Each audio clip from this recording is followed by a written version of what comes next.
সুপ্রিয় দর্শক আসসালামু আলাইকুম, কেমন আছেন আপনারা? নিশ্চয়ই ভালো আছেন। আজকের ভিডিওতে আপনাদের সবাইকে স্বাগত জানাচ্ছি। আজকে আমি আপনাদের সাথে শেয়ার করব ফর্সা ত্বক পেতে আমরা সবাই চাই। এখন ত্বক ফর্সা হওয়ার জন্য কি করবেন অনেক কিছুই ভাবছেন।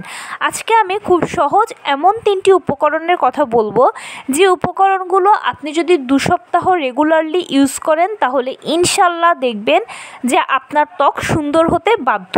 চলুন বলছি সেই রেমেডিগুলো কিভাবে তৈরি করবেন বা উপকরণ 3টে কি। এই কাজের জন্য আমাদের অবশ্যই প্রয়োজন দুধ অথবা দই। যাদের স্কিনে দুধ স্যুট করে না তারা দই ব্যবহার করবেন, যাদের দই স্যুট করে না তারা দুধ ব্যবহার করবেন। দুধের সাথে মেশাবেন 1 চামচ হলুদের গুঁড়ো এবং সেই সাথে মেশাবেন 1 চামচ বেসন।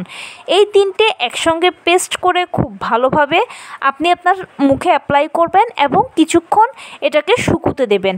হালকা যখন এটা শুকিয়ে আসবে তখন খুব ভালোভাবে মুখটাকে ম্যাসাজ করে ধুয়ে ফেলবেন। আপনি চাইলে দিনে এটাকে 2বারও ব্যবহার করতে পারেন অথবা দিনে 1বারও ব্যবহার করতে পারেন। তবে 2 সপ্তাহ যদি আপনি টানা ব্যবহার করেন, মানে প্রতিদিন এটা ইউজ করতে থাকেন, তাহলে আপনার ত্বক ফর্সা হতে বাধ্য, গ্যারান্টি দিচ্ছি। অবশ্যই আপনি ট্রাই করে দেখবেন। আর যদি এরকম কেউ হয় যে প্রতিদিন করাটা সম্ভব নয়, তাহলে অন্তত সপ্তাহে 2 থেকে 3 দিন করবেন, আর 1 থেকে 1.5 মাস পরেই আপনি খুব ভালো রেজাল্ট দেখতে পাবেন। ভালো রেজাল্টের জন্য যদি আরও বেশি সময় ব্যবহার করেন তাহলে তো আরও ভালোই হবে আপনার জন্য। তো এই ছিল আজকের ভিডিও।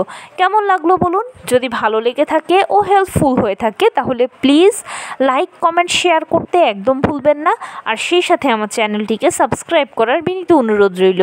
পাশে থাকা বেল আইকনটি ক্লিক করে দেবেন যেন আমি ভিডিও আপলোড করার সাথে সাথে আপনারা নোটিফিকেশান পেয়ে যান। যদি কোনো প্রশ্ন থাকে কমেন্টসে জানাবেন, আমি রিপ্লাই দেব। প্লাস যদি কোনো পরামর্শ থাকে যে কোন বিষয়ের উপরে ভিডিও বানালে আপনারা উপকৃত হবেন সেটাও জানাবেন। আমি আপনাদের পছন্দের সর্বোচ্চ প্রায়োরিটি দেব। ভালো থাকবেন, সুস্থ থাকবেন। আসসালামু আলাইকুম।